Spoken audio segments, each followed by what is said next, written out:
नमस्कार एसटीभी च्याटमा यहाँलाई हार्दिक स्वागत छ। म हुँ प्रकाश गिरी। एसटीभी च्याटको आजको अङ्कमा हामी कुराकानी गर्नेछौँ कोरोना भाइरसले हामी यसरी जकडिरहँदाखेरि अब एउटा दुईटा सवालहरू खडा हुन थालेको छ नीतिगत रूपमा पनि। हामीले अन्तर्राष्ट्रिय विमानस्थल हुँदै नेपाल प्रवेश गर्ने हरेक यात्रुलाई अनिवार्य रूपमा क्वारेन्टाइनमा राखौँ भनेर प्रबुद्ध व्यक्तित्वहरूले चिकित्सकहरूले भनेका थिए, तर त्यो काम गर्नको लागि नेपालले ढिलाइ गर्यो, जसले गर्दाखेरि आज कोरोना भाइरस यसरी सङ्क्रमित भएको छ र स्थल मार्ग हुँदै नेपाल प्रवेश गर्ने मानिसहरूको लागि पनि अनिवार्य रूपमा क्वारेन्टाइनको व्यवस्था गरौँ भन्दाखेरि पनि त्यो पनि त्यति व्यवस्थित हुन सकेन, बेलैमा हुन सकेन र कति मानिसहरू अन्तर्राष्ट्रिय विमानस्थल हुँदै कति मानिसहरू स्थल मार्ग हुँदै भारतबाट आए र उनीहरू कहाँ कहाँ पुगेका छन्, उनीहरूको एउटा कन्ट्याक्ट हिस्ट्री भनौँ, ट्र्याक रेकर्ड भनौँ, यस्तो खालको खोज्ने खोतल्ने सरकारले गर्नुपर्दथ्यो यो कोरोना भाइरस नियन्त्रणको लागि। तर सरकारले लकडाउन गरेको छ, लकडाउन गरेको 6औं दिनमा औषधि किन्नको लागि भनेर चीनमा गएको छ।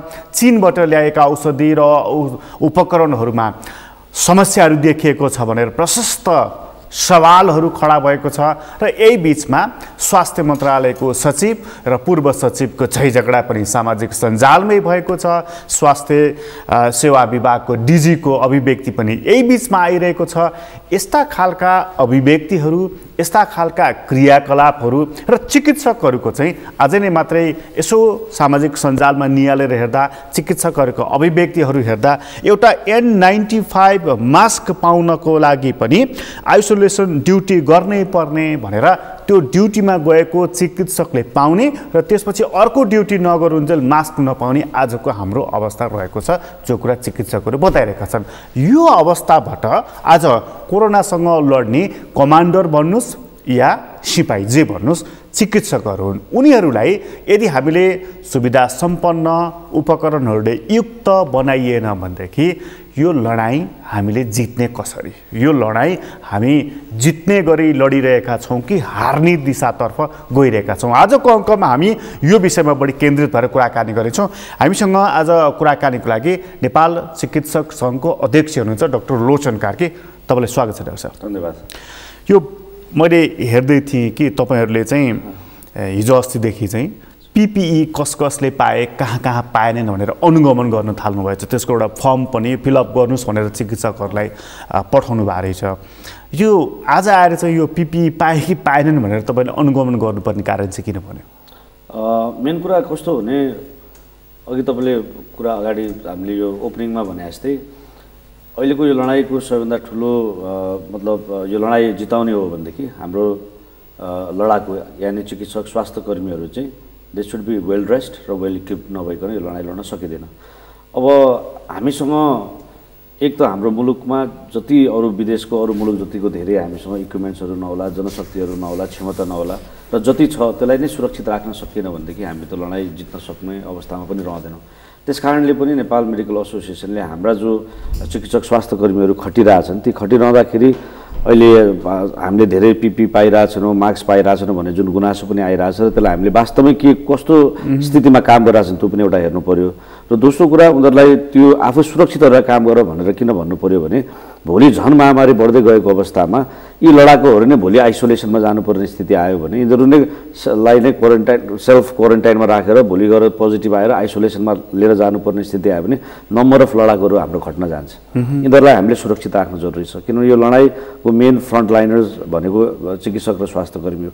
जस्तै आज मात्रै मैले हेरिरहेको थिएँ बेलायतको NHSमा त्यसले के बताइरहेको थियो भने लगभग 14-15% डक्टर्सहरू अहिले आइसोलेसनमा गइसकेका छन् जो उपचारमा थिए।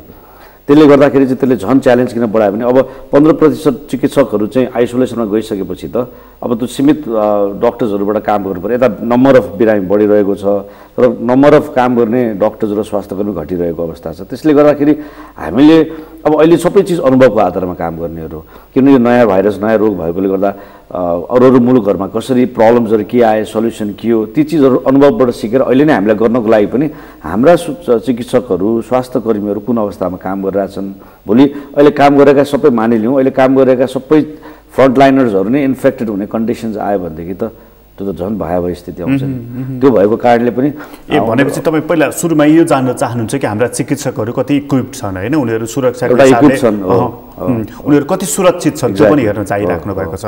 यो तपाईँले जुन मैले हेरेँ चाहिँ अस्तिको दिनदेखि तपाईँहरूले यो काम गर्न थाल्नु भएको रहेछ, हिजोदेखि तपाईँहरू चाहिँ वार्डमा गएर पनि अनुगमन पनि गर्न थाल्नु भएको रहेछ। त्यो आफैले गएर अनुगमन गर्दा स्वयं तपाईँ आफै चिकित्सक पनि भएको नाताले त स्थिति के रहेछ, फिल्डको स्थिति के रहेछ? अहिले भर्खर हामीले हिजोबाट सुरु गऱ्यौँ, टेकु पाटन हस्पिटलहरूमा सुरु गरेका छौँ। हामीले सबभन्दा पहिले दुईवटा तरिकाले गरेका छौँ। एउटा त हामीले अनलाइन, तपाईँले अघि भने जस्तो अनलाइन फर्म मार्फत, किनभने अहिले धेरै भिडभाड गरेर धेरै हस्पिटल जाने बेला पनि होइन, धेरै भिडभाड गर्ने पनि बेला नभएको कारणले गर्दाखेरि हामीले अनलाइनबाट त्यसमा त क्वेसन्सहरू बनाएका छौँ।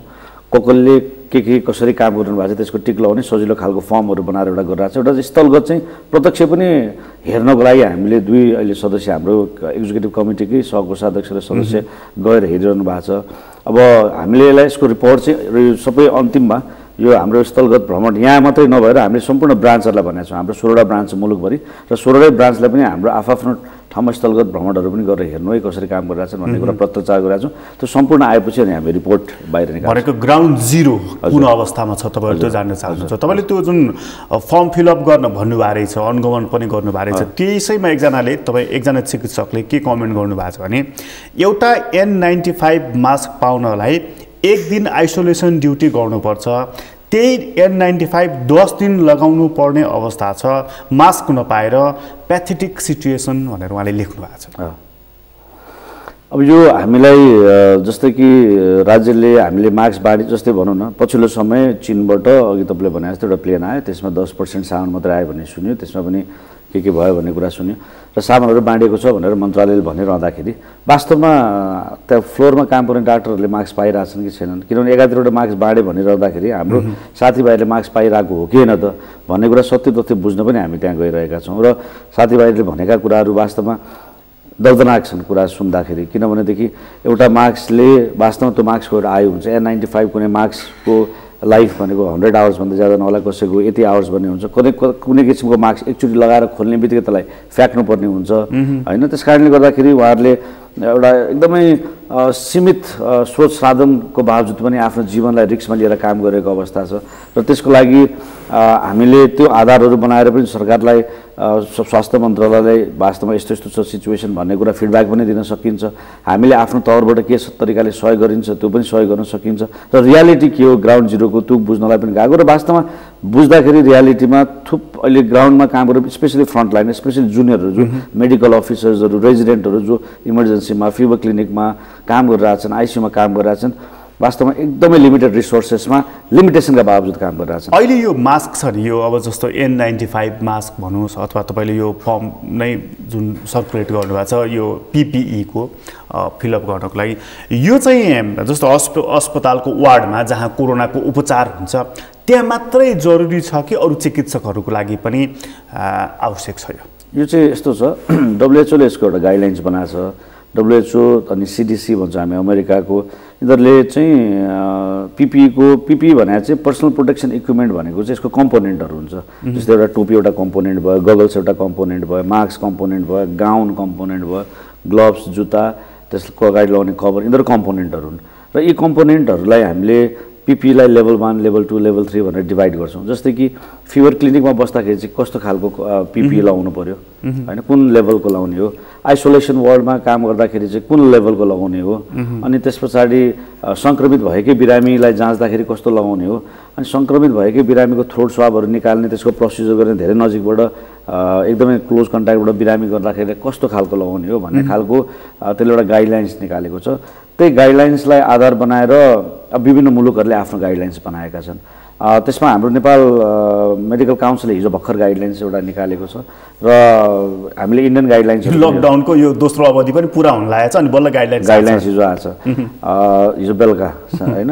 त्यस पछाडि आएर भारतको पनि मैले चेक गरिरहेको थिएँ हिजो, भारतको पनि पहिले नै आइसकेको छ र हामीले के बुझ्नु पऱ्यो भने नेपालको परिप्रेक्ष्य र WHO को परिप्रेक्ष्य अलिकति फरक हो। हामीले आफ्नो मुलुक जस्तै हामी नजिक भारत, बङ्गलादेश, पाकिस्तानसँग हाम्रो सोसियो इकोनोमिक कन्डिसन्सहरू मिल्छ, त्यो भएर गाइडलाइन्सहरू चाहिँ हामीले अलिकति लेभलको कुरा गर्दैन नि त, यो PPE को पनि कुन लेभलको कुन टाइपको चाहिने भनेर हाम्रोमा चाहिँ कस्तो टाइपको चाहिने देखियो। जस्तो मलाई एउटा इन्ट्रेस्टिङ टाइप भन्नाले यही लेभल 1 लेभल 2 लेभल 3 मा ठाउँ अनुसारले हामीले तोक्छौँ। भनेको ल्याबमा कस्तो चाहिने अनि जेनरल चाहिँ तपाईँ वार्डमा कस्तो चाहिने स्वाब कलेक्सन गर्ने बेलामा कस्तो चाहिने भनेको यसको फरक छ।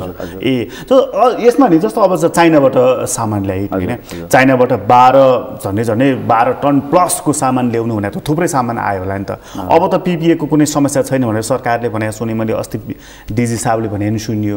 अब त टेन्सन नहोला नि त। त्यस्तो भइदियो त एकदमै राम्रो हो होइन। व्यवहारिकमा अब वास्तवमा त्यति नै। अब मैले सुन्दाखेरि अब हामीले पनि समाचारबाट सुन्दाखेरि अर्डर गरिएको जम्मा 10% सामान मात्रै आएको छ भन्ने सुने। जब त्यो के भन्छ लेनदेन यताउता कुरा हुँदाखेरि धन्न सबै सामान आएन चाहिँ 10% मात्रै आएछ भन्ने कुराहरू आयो।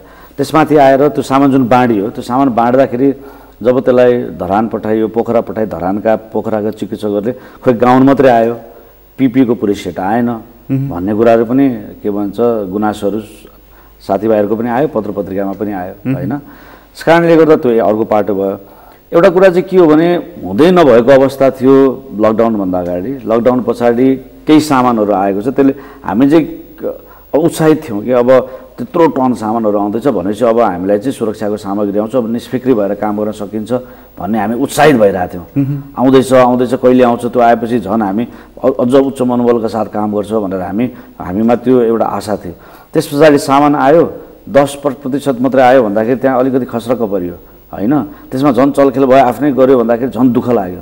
त्यस पछाडि त्यो सामान वितरण गर्ने क्रममा धरानका साथीहरूले, पोखराको साथीहरू होइन गाउँ मात्रै पो आयो भन्ने कुरा गर्दा झन् दुःख लाग्यो होइन। जे छ अलिकति केही सामान आयो होला, अलिअलि बाँडेको होला, तर त्यसले पुग्नेवाला छैन। तपाईँले आज पनि म समाचार हेर्दै आइरहेको थिएँ आउँदाखेरि भारतमा पिपी अहिले पुगिरहेको छैन। त्यत्रो ठुलो मुलुक जहाँ आफै उत्पादन गर्न सक्ने क्षमता छ। अमेरिकालाई पिपी पुगिरहेको छैन जहाँ ऊ एकदमै सक्षम छ।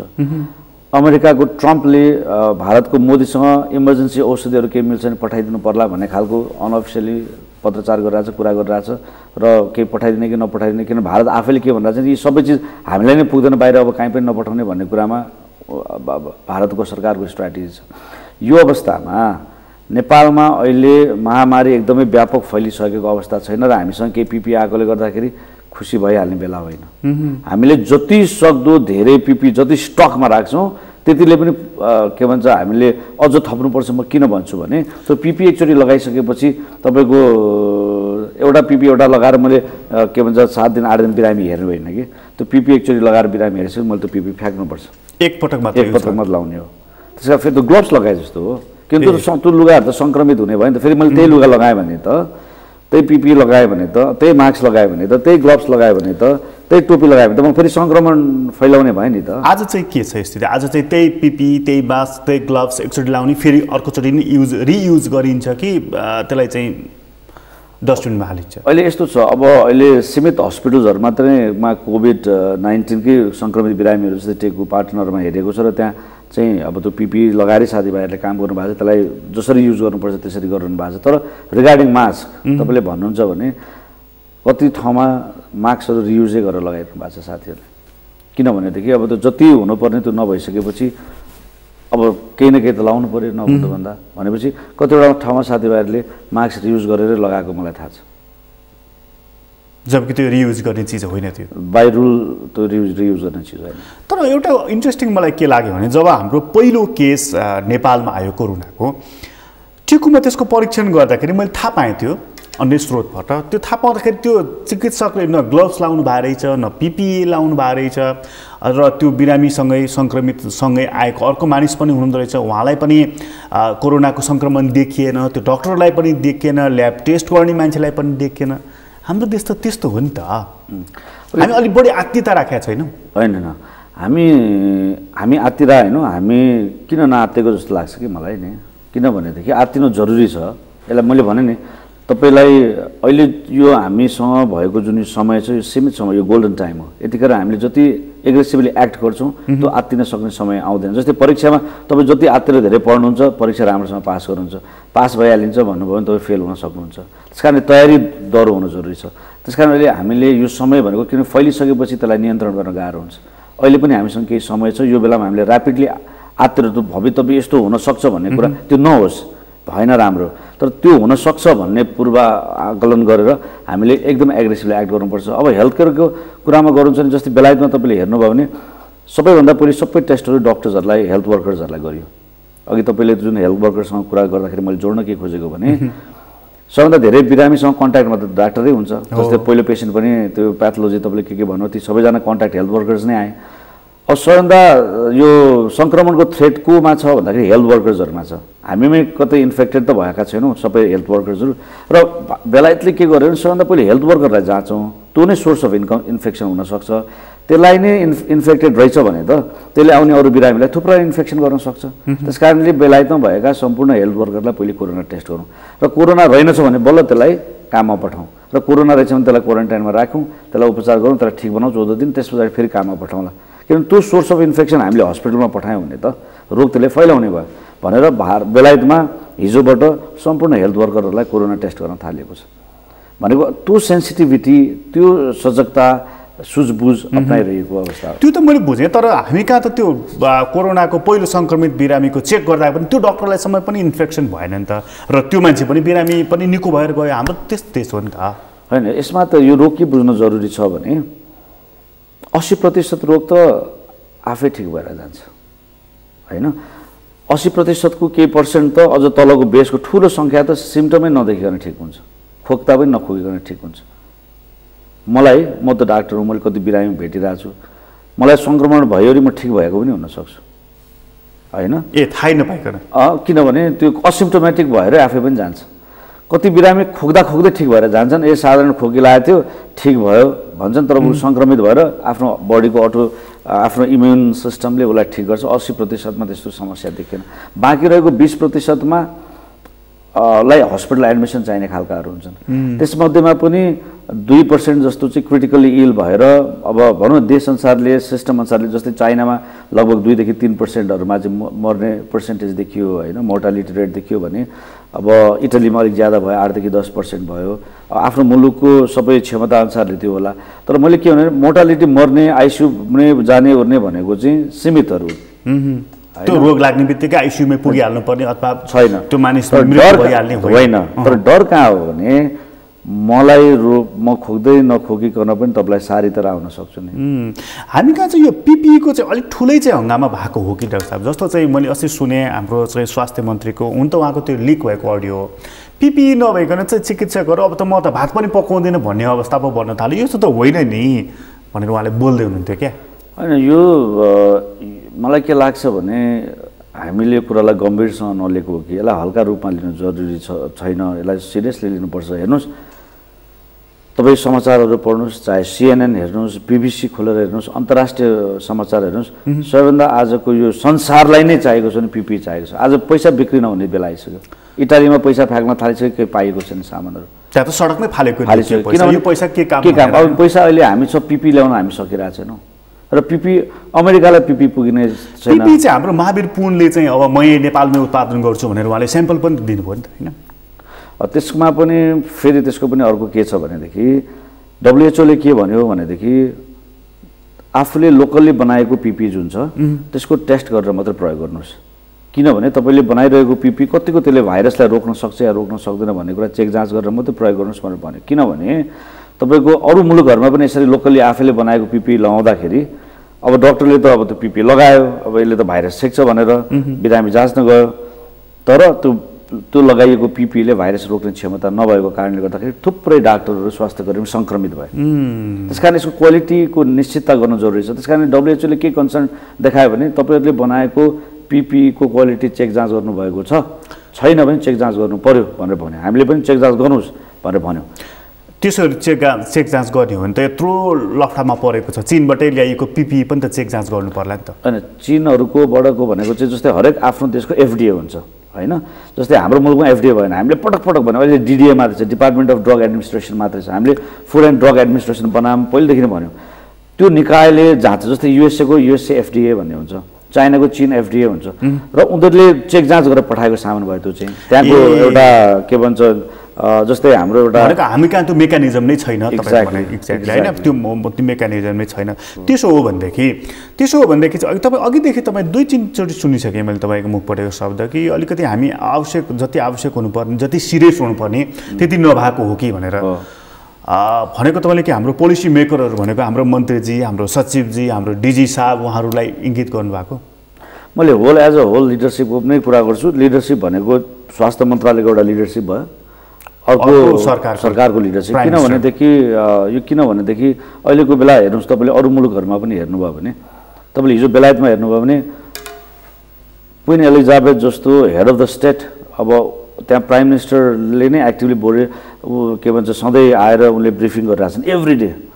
ट्रम्प एभ्री डे के भन्छ डोनाल्ड ट्रम्प आएर के छ उसले एकातिर दुवैतिर आफ्नो स्वास्थ्य सल्लाहकारहरू राखेर अनि ल्याबको कुरा पनि ल्याब सम्बन्धी टेस्ट सम्बन्धी मान्छेहरू राखेर ऊ सधैँ आएर ब्रिफिङ पत्रकारहरूलाई गरिरहेको अवस्था छ। भारतमा मोदीजी एग्रेसिभली अगाडि आइरहेको देखिन्छ। तपाईँले स्टेटहरूमा हेर्नुभयो भनेदेखि मुख्यमन्त्रीहरू त्यो आम पार्टीको के अरे दिल्लीको पनि केजरीवाल एभ्रिडे आएर ब्रिफिङ गरिरहेको अवस्था देखिन्छ। चिकित्सकहरूको स्वास्थ्यकर्मीको मनोबल बढाइरहेको देखिन्छ। के भन्छ जनताहरूलाई नागरिकहरूलाई हामी यो गर्दैछौँ भनेर के भन्छ नातिनलाई गरिरहेछ। र बेलायतमा क्वीन एलिजाबेथले आएर स्पिक गर्नु भनेको रेयर कुरा हो। त्यो कहिलेकाहीँ मात्रै देख्न सकिन्छ। जस्तै उनले अन्तिम बोलेको भनेको डाइना मर्दाखेरि बोलेको, त्यसो आज बोलेको भनेको त्यो यो रोगको कोभिड-19 को गम्भीरतालाई हेरेर। र त्यो गर्दाखेरि पनि तपाईँको डिसिप्लिन हेर्नुहोस् है, उसले डक्टरलाई नसोधिकन उसको पर्मिसन बिना उसले बोलेन। एउटा मात्रै क्यामेराम्यानलाई अलाउ गर्यो त्यो डिस्टेन्स मेन्टेन गर्न, त्यो एउटा निश्चित दायरा उसलाई यो गर्ने हो भने मात्रै गर्न मिल्छ भनिसकेपछि एउटा क्यामेरा एउटा सर्टेन डिस्टेन्समा राखेर एकजना मात्रै क्यामेराम्यान आएर उनले बोलिन्। र उनले त्यहाँ बोल्नु भनेको त्यसबाट के अर्थ राख्नुपर्छ भने यो चिजलाई कति सिरियसली बेलायतले लिएको छ एउटा कुरा भन्ने। त्यस कारणले गर्दाखेरि त्यहाँ कस्तो छ भने अर्को तपाईँको समाचार हिजो मात्रै के आयो भने त्यहाँको चिफ मेडिकल अफिसर भनेर भन्छ। त्यहाँ चिफ मेडिकल अफिसर भनेको एन्टायर डक्टर्सहरू स्वास्थ्यकर्मीहरूको चिफ हो। उसले आफ्नो लकडाउनको बेलामा आफ्नो घरबाट अर्को एउटा घरमा आफ्नो बच्चाले लिएर गएको थाहा पाएपछि पुलिसले कारवाही गर्ने चेतावनी दियो। र ऊ बेलुका 4 बजे आएर पत्रकारको अगाडि उसले माफी मागे होइन। र पत्रकारले यतिसम्म पनि कुरा गरे कि तपाईँ अब नैतिकताको आधारमा राजीनामा दिनुहुन्छ भने उनको राजीनामासम्मको प्रश्न आयो। र मैले के भन्न खोजेको भने लकडाउनलाई उनीहरूले त्यति सिरियसली लिएका छन्। एउटा चिफ मेडिकल अफिसर जो आफै एन्टायर पोलिसी सिस्टम बनाइरहेको छ कोभिड-19सँग लड्नलाई, त्यसको चिफ हेड, उनले लकडाउनमा आफ्नो घरबाट अर्कोमा जाँदाखेरि त्यहाँ नियम कानुन छन्। लकडाउन के बेलामा बाहिर निस्किन पाइन्छ, एसेन्सियल औषधि किन्नलाई हो कि एकदम इमर्जेन्सी काम छ जुन घरबाट गर्न सकिँदैन, अथवा वरिपरि आफ्नो हेल्थको लागि हिँड्नलाई हो कि भने सर्टन कुराहरू बाहेक लकडाउन तोड्न मिल्दैन जो कोही होस्। तर तिनले गरेको कारणले गर्दाखेरि चिफ मेडिकल अफिसरलाई वार्निङ भयो र उनलाई पत्रकारहरूले राजीनामासम्मको कुराहरू निकाले। मैले के यसमा जोड्न खोजेको भने हाम्रो देशमा पोलिसी लेभल मेकिङमा विज्ञहरूलाई इन्भल्भ गराइएन। एक जति सक्दो विज्ञहरूलाई इन्भल्भ गराएर, किन यसको विज्ञता भएको मानिसले यसको तपाईँले इङ्गित गर्न खोज्नु भएको चाहिँ जस्तो ईश्वर पोखरेलको कमिटी जुन छ त्यो एकजना पनि डक्टर छैन, त्यहाँ एउटा सिसिएमसीमा विज्ञहरू छैनन्, उहाँहरूले सुधिरहनु भयो होला के होला, तर कमिटीभित्र विज्ञ मैले देखाएको छुइनँ होइन। स्वास्थ्य मन्त्रालयमा हामीले पटक पटक के भनिरहेको छौँ भने स्वास्थ्य सचिव भनेको मेडिकल फर्टर्निटीबाट हुनुपर्छ, किनभने उसले त्यसको लिडरसिप लिन सक्छ, उसले यसको सेन्सिटिभिटी बुझ्छ। डिजी भनेको मेडिकल फर्टर्निटीबाट हुनुपर्छ, चिकित्सकहरू हुनुपर्छ, किन उसले यसको के भन्छ सबै कुछ एबिसिडीदेखि लिएर जेडसम्म बुझेको छ, उसले यसलाई लिड गर्न सक्छ।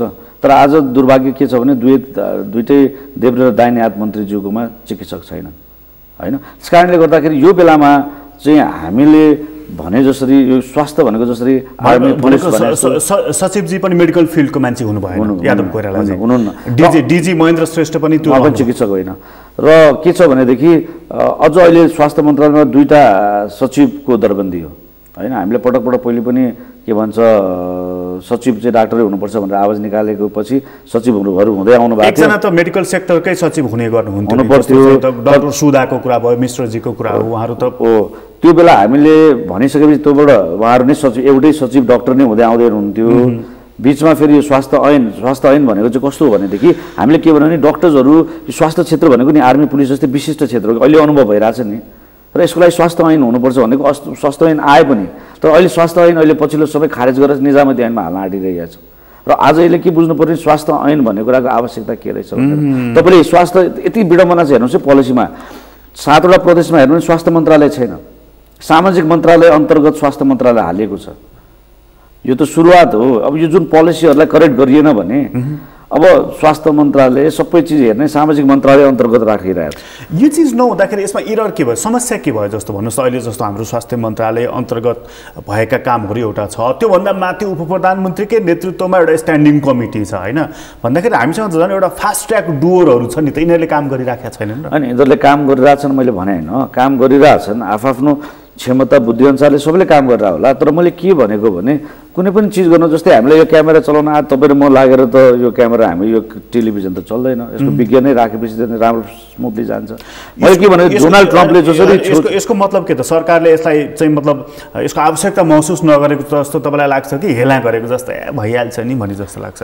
होइन उहाँ मलाई लाग्छ यसको जुन यो कोभिड-19 को गम्भीरतालाई बुझेर यसको सुझबुझ गरेर अगाडि सफल हुनको लागि चाहिँ विज्ञहरूको उहाँले राय लिइरहनु भयो होला तर विज्ञको इम्पोर्टेन्स ती कमिटीमै बसेर डे एन्ड नाइट कुरा गर्ने गरे जसरी तपाईँ स्वयं पनि त अब चिकित्सक सङ्घको अध्यक्ष भनेको स्वयं पनि त एउटा चाहिँ छलफल गर्नुपर्ने निकायको व्यक्ति हो नि त तपाईँसँग भएको छैन छलफलहरू भएको छ हामी आफ्नो कुरा राखेको छौँ जस्तो यही मेडिकल सम्बन्धी इक्विपमेन्टहरू ल्याउने बेलामा तपाईँहरूको राय लिएको थिएन इक्विपमेन्टहरू सम्बन्धी त हामीसँग राय लिएको थिएन मैले चाहिँ पछिल्लो समय मन्त्रीज्यूलाई भेटिसकेपछि मैले के भने यसमा एउटा समन्वय कमिटी बनाऊ मैले नै प्रस्ताव गरेँ जबकि प्रस्ताव मन्त्रालयबाट आउनुपर्ने कुरा तर म चाहिँ यो इस्युमा अब सिरियस त मलाई चाहिँ भित्रबाट खटपटिरहेको थियो त्यस पछाडि मैले नै प्रस्ताव मन्त्रीज्यूलाई के राखेँ भनेदेखि हामीले एटलिस्ट मेडिकल एसोसिएसनको अध्यक्ष नर्सिङ एसोसिएसनको अध्यक्ष प्राइभेट हस्पिटलहरूका अध्यक्ष एफिनका प्राइभेट मेडिकल कलेजका अध्यक्ष मेडिकल काउन्सिलका अध्यक्ष यी सबैलाई राखेर एउटा समन्वय कमिटी बनाऊ यिनीहरूले तपाईँहरूलाई सहयोग गर्न तयार छन् भन्ने मैले प्रस्ताव राखेपछि एउटा कमिटी बन्यो समन्वय समितिको एउटा कमिटी बन्यो र हामीले मिटिङहरू पटकहरू गरेर हाम्रो सुझावहरू दियौँ त्यो पछाडि कतिवटा चिजमा त्यो कुराहरू सुन्यो त्यो त्यसले एउटा बाटोहरू पनि लियो त्यो कुरालाई म एप्रिसिएट पनि गर्छु त्यसपछि एउटा अभिव्यक्ति पनि आयो नि जस्तो चाहिँ हामी कहाँ चाहिँ चिकित्सकहरूलाई भड्काउने कोसिस भइराखेको छ र यो पिपिएकै नाममा चाहिँ राजनीति भइराखेको छ भनेर तपाईँहरूलाई भड्काइराखेका छन् त्यस पछाडि यो कमिटीमा हामी कुरा गरिरहेको थियौँ तर कस्तो अचम्म भयो भने त्यो कमिटी म हरेक दिन जस्तो मन्त्रालय गइरहेको थिएँ सहयोग गर्नलाई सल्लाह दिनलाई के भइरहेछ क्लोजली हेर्नलाई आफूलाई पनि चित्त बुझाउनलाई कि राम्रै चिज अगाडि बढिरहेछ त्यो भन्नलाई काम पनि बढिरहेको थियो तर त्यो बिचमा त्यही कमिटीलाई बाइपास गरेर हामी ती मन्त्रालय गइरहेछौँ सल्लाह नगरिकन पिपी दिनको सट्टा अथवा चाहिने सुरक्षा सामग्री दिनको साटो अथवा ढाडास दिनको साटो अथवा मनोबल बढाउनको साटो 5वटा council medical council nursing council pharmacy council Ayurvedic council यी काउन्सिलहरूलाई एउटा चिठी के पठाइन्छ सचिव स्तरीय निर्णय गरेर भने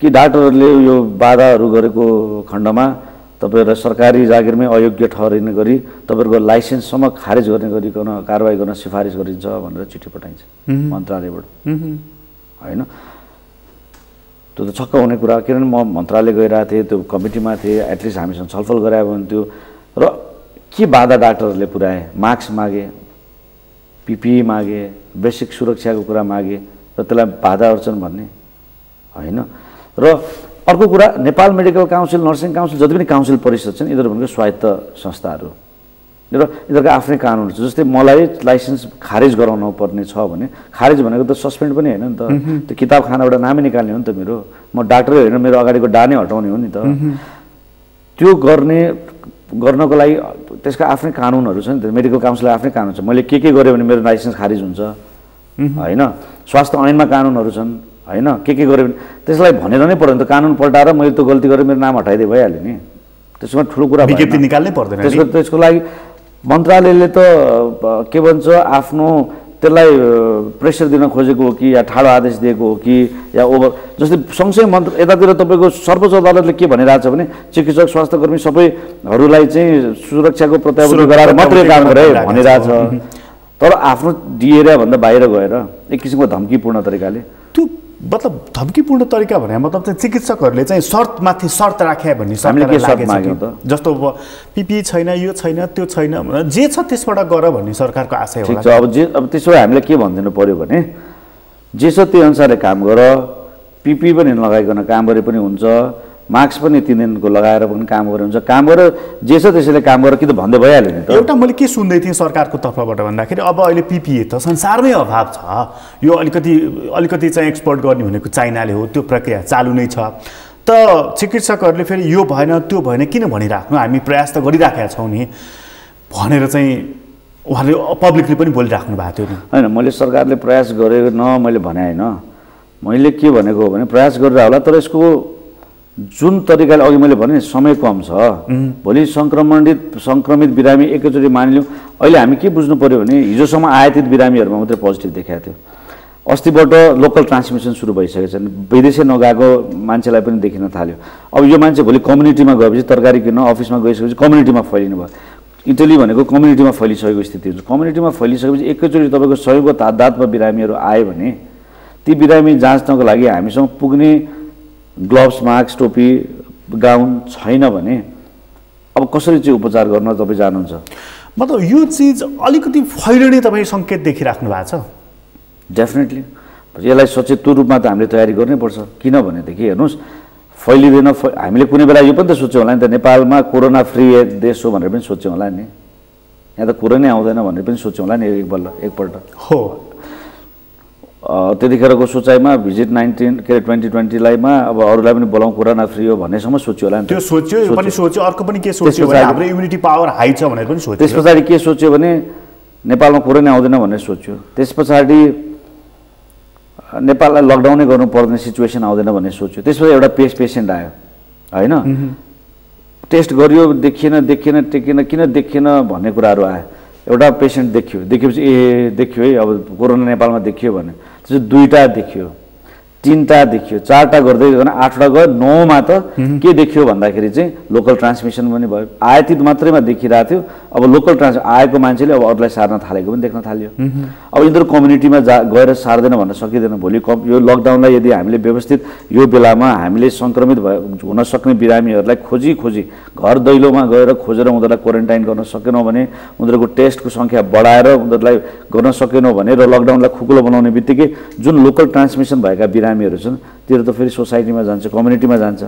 त्यसपछि लकडाउन खोल्ने बित्तिकै कम्युनिटीमा त त्यसको ग्राफ स्वाटै बढ्न सक्ने डर छ। त्यसमा यो लकडाउन खोल्ने बेला भएको छैन अहिले? Not at all. अहिले खोल्नु भनेको मूर्खता हुन्छ एकदमै। लकडाउन मात्रले पुग्दैन भनिरहेको छ नि WHO ले होइन, उसले के भन्छ त्यसपछि परीक्षण चाहिँ गर्न नरोको है भनेर। हामी कहाँको परीक्षणको मात्रा स्केल जुन छ त्यो पर्याप्त छैन। कुरा के हो भनेदेखि लकडाउनको बेलामा हामीले लकडाउन उपचार होइन, लकडाउनले गर्ने के हो भनेदेखि सङ्क्रमण फैलिन जसरी यसलाई कम्युनिटीमा लान नदिने हो। जस्तै लकडाउन भइसकेपछि त म अफिस गइनँ नि, एउटा व्यक्तिबाट अर्को व्यक्तिलाई सङ्क्रमित हुनबाट जोगाउने मात्रै। घरमा त भयो, लोकल ट्रान्समिसन त भयो। जस्तै म कटारबाट आएँ, म तपाईँको भाइ दाइ, मैले तपाईँलाई सारेँ, लोकल ट्रान्समिसनसम्ममा सीमित भयो। अब यो कम्युनिटीमा गएको छैन, लोकल ट्रान्समिसन गराएँ मैले। अब लकडाउन खुलेपछि त हामी कम्युनिटीमा गयो नि त, तपाईँ यहाँ आउनुभयो, म अर्को ठाउँमा गयो भने हामीले सार्छौँ, त्यो चिजलाई रोक्यो लकडाउनले। अब लकडाउन खुलेपछि त हामी जान्छौँ सार्छौँ, तर अब नसार्नको लागि यो लकडाउन भएको बेलामा तपाईँ मलाई चाहिँ हामीले राज्यले ट्रेस गर्नु पऱ्यो, ट्रेस गरेर तपाईँ र मलाई क्वारेन्टाइनमा राख्नु पऱ्यो, तपाईँ र मेरो टेस्ट गर्नु पऱ्यो। तपाईँ र मेरो टेस्टमा पोजिटिभ आयो भने हामीलाई ट्रिटमेन्ट गर्नु पऱ्यो, ट्रिटमेन्ट पोजिटिभ छ के अरे नेगेटिभ नै आएको छ भने हामीलाई 14 दिन राखेर वाच गर्नु पऱ्यो। तपाईँ म क्वारेन्टाइनमा बसेको मिलिरहेको छ कि छैन, बा भित्रै बसेर चाहिँ तास खेलेर बसिरहेको छौँ कि अथवा अरू साथीभाइलाई बोलाएर जम्मा गरिरहेको छौँ कि। अघि मैले बेलायतको इक्जाम्पल दिएँ जस्तो लकडाउनको नियम कानुनलाई स्ट्रिक्टली फलो गर्न लाउनु पऱ्यो। त्यस पछाडि अब हामीले सङ्क्रमित कोही पनि छैन भन्ने भएपछि बिस्तारो खुकुलो पार्दै जाने हो। त्यस पछाडि चाहिँ अनि हामी अलिक सेफ छौँ। यदि हामीलाई पहिचान नगरिकन, हाम्रो टेस्ट इनफ नगरिकन, हामीलाई जति सक्दो धेरै टेस्ट गर्नु भनेको कारणै हो। जति सक्दो धेरै टेस्ट गर्यो त्यति नै हामी सङ्क्रमित छौँ या छैनौँ थाहा हुन्छ, छन् भने उपचार हुन्छ, अनि बल्ल कम्युनिटीमा अब लकडाउन खुकुलो पार्नलाई हामीलाई सहज हुन्छ। यो लकडाउन चाहिँ जस्तो मानौँ हामीले चाहिँ एकछिनलाई मानौँ हामी कहाँ सङ्क्रमणको सङ्ख्या बढेन, 8-9मै सीमित रह्यो अनि खोलिदिउँ भनेदेखि, जस्तो भारतमा त के छ केही दिन 27-28 जनाको मृत्यु भइसकेको छ, सङ्ख्या पनि सङ्क्रमितको बढेर आइराखेको छ। हामीले खोलिदियौँ भनेदेखि चाहिँ भारतमा यो सङ्क्रमणको स्तर यतिकै रहँदाखेरि चाहिँ के खतरा रहन्छ अथवा केही पनि रहँदैन? मेन कुरा अब बोर्डरमा हामीले सिल गर्ने कुरा हो होइन। हामीले पहिले पनि भन्यौँ कि बोर्डर सिल चाँडै गर्नुपर्छ, किनभने इटलीले त्यही भन्यो। हामीले जो नयाँ भाइरस हो, नयाँ रोग हो, सबै देशको आफ्नो अनुभवहरू छन्।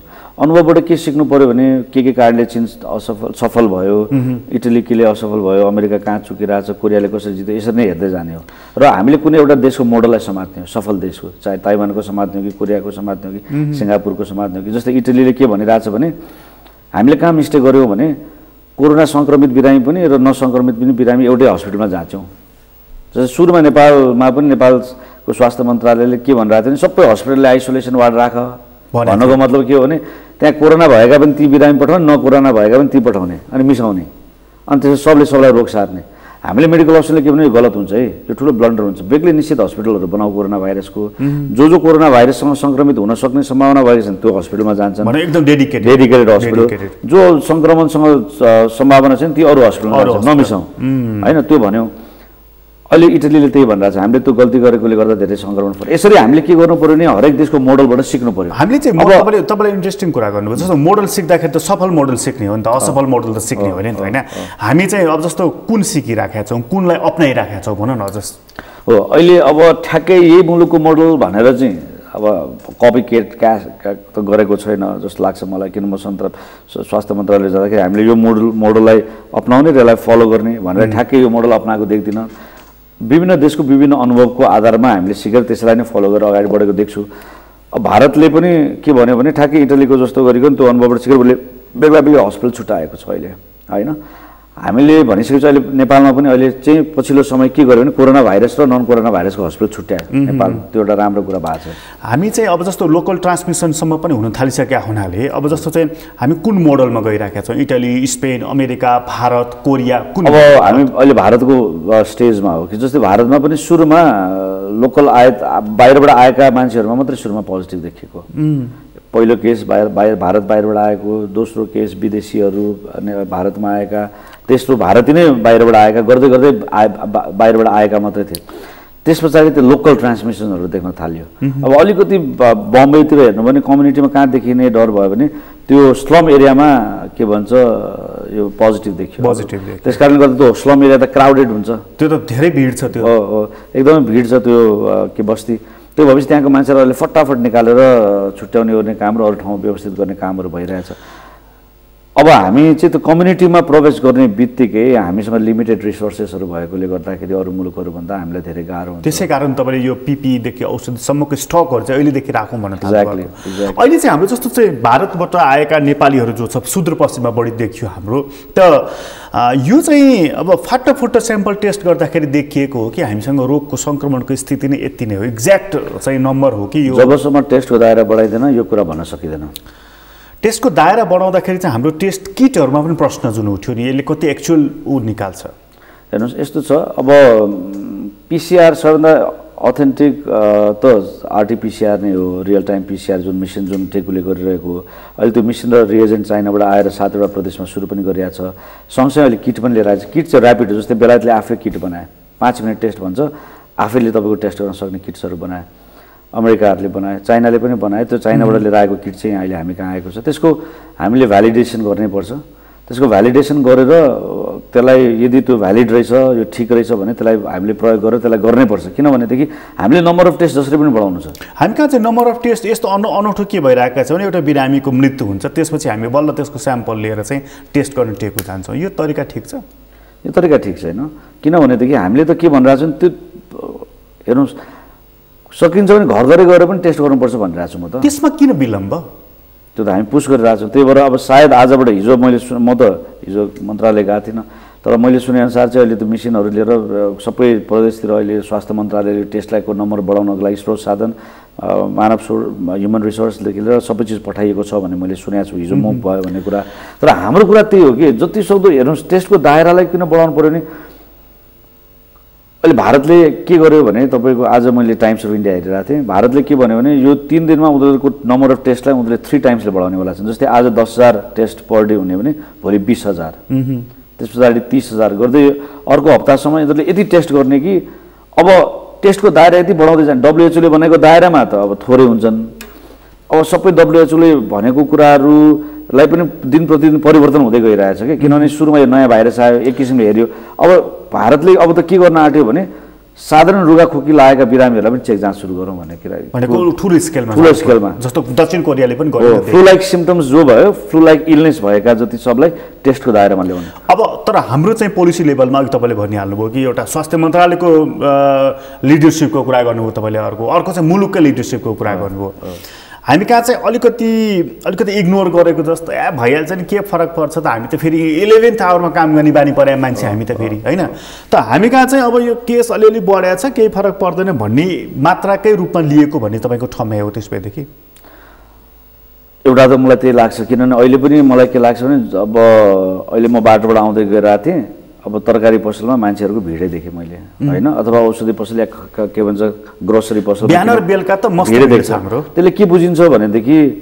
त्यो सिरियसनेस होइन कि किनभने त्यहाँ सोसियल डिस्टेन्सिङ हामीले पटक पटक भनिरहेको छ एउटा सोसियल डिस्टेन्स राखेर 1 मिटर बरु एउटा धर्को कोरेर भए पनि आखिर अहिले बाटो फराकिलो छ लामो छ त्यो लाइन कहाँबाट कहाँ पुग्छ पालो आफ्नो आइहाल्छ भने लाइनमा बसेर 1 मिटरको डिस्टेन्स को लाइन बनाउन सकेको भएदेखि त्यो छैन यसले के देखाउँछ भने हामी सारा नेपाली नागरिक पनि भइहाल्छ कतिजना क्वारेन्टाइनमा बसेका छन् भित्र बसेर तास खेलिरहेछन् होला यो चिज त गराउने हो नि त कतिपय कुरा त फोर्सफुल्ली गराउनु एक्ज्याक्टली मैले भने बेलायतमा चाइनाको हेर्नुहोस् चाइनाको त हरेक घरमा वाइल्डिङ लगाइदिएको थियो के अरे त्यो उयो गर्छ नि वाइल्डिङ फलाम हरेक घरमा गएर वाइल्डिङ लगाएर कोही मान्छे पनि बाहिर वाइल्डिङै लगाइदियो बाटोमा समात्दै ज्वरो नाप्थ्यो जसको भेट्यो च्याप्पै समात्दै गाडीमा हाल्दै लगेर के भन्छ त्यो क्वारेन्टाइनमा मास क्वारेन्टाइन गरेको थियो जाम समातेर त्यति सजिलै चाइनाले नियन्त्रण गरेको होइन यहाँ त डिसिप्लिन हुनैपर्छ डिसिप्लिन भएन भने समातेर डिसिप्लिन बनाउनै पर्छ बेलायतको चिफ मेडिकल अफिसर सबैभन्दा बढी डिसिप्लिन चाहिँ यहाँका पब्लिकमा देख्नुभयो कि पोलिटिकल लिडरसिपमा चाहिने देख्नुभयो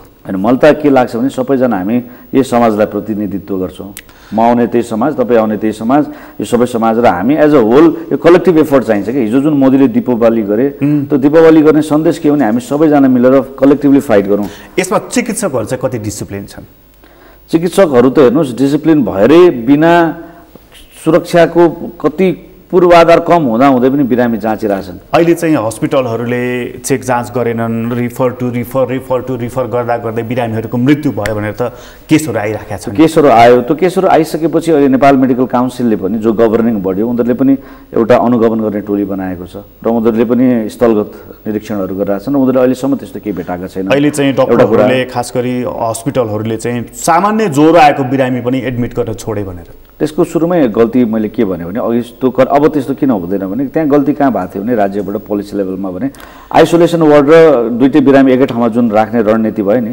डाक्टर त्यहाँ कहाँ भयो भने क्रस यदि डाक्टरले कोभिड हस्पिटलमा निश्चित हस्पिटलमा तिमी जाऊ र अर्को बिरामी कोभिड नभएको सङ्केतलाई नमिसाउन खोज्दाखेरि आरोप डाक्टरलाई आएको तर बुझ्नुपर्ने के थियो भने इटालीले जे भोग्यो त्यो भोग्न हामी दिन चाहिरहेको छैनौँ होइन त्यही भएर हामीले के भन्यो कोभिडको सिम्पटम हुने बेग्लै अस्पताल बनाइदियो त्यहाँ मात्रै डाक्टरले नै जाँच्ने हो नि र कोभिडको लक्षण भएका बिरामी सबै त्यहाँ आउँछन् त्यहाँ हामी जाँच्छौँ अनि शङ्का लागेकोलाई एडमिसन गर्छौँ शङ्का लागेकोलाई टेस्ट गर्छौँ शङ्का नलागेकोलाई घरमा बस भन्छौँ अब अरू अस्पतालमा चाहिँ कोभिडका शङ्का नभएका बिरामीहरू खुरुखुरु उपचार हुँदै जान्छन् त्यहाँ त्यो भएपछि पिपी थोरै हुँदाखेरि पनि लिमिटेड पिपीले त्यो 3-4 हस्पिटललाई मात्रै भए पुग्यो अनि यतातिरलाई कम पिपी भए पुग्यो म्यान पावर पनि कमले भयो अब यहाँ के भने दुईटै खालको बिरामी एउटै हस्पिटलमा आउँदाखेरि त ठ्याक्कै इटालीले जे भन्यो कि हामीले चाहिँ एउटै अस्पतालमा दुईटै खालको बिरामीको उपचार दिँदाखेरि हामी सङ्क्रमण झन् फैलायौँ क्रस इन्फेक्सन त्यो चिज हामीले पटक बुझाउन खोज्दाखेरि नबुझेर यो स्थिति आएको अब कोभिड र नन कोभिड छुट्टाएको छ अब चाहिँ